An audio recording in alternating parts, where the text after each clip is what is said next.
ബലമേട്ടിൽ എന്നയ്യൻ തിരുനിദ്രയിലമരും ശബരിമാമലയിൽ വ്രതവും നോറ്റുണരും പുണ്യം വൃശ്ചികമീ പുലരി ശരണമഹാനദികൾ ഒഴുകും നിരുപമീ കുളിരിൽ ഇഹപരമോക്ഷം തേടിയണയുമൊരടിയനിലെന്നും ആത്മനിർവൃതി അരുളുക നീ ഹരിഹരനുടെ സുതനയ്യ.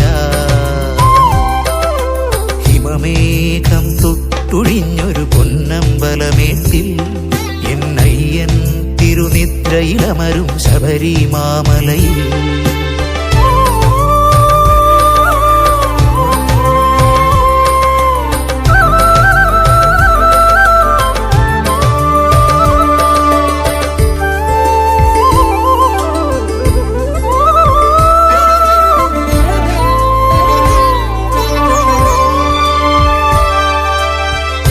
ആചാരപ്പെരുമയിൽ വാഴും മണികണ്ഠൻ കലിയുഗവരദൻ സ്വാമി ശബരീശൻ.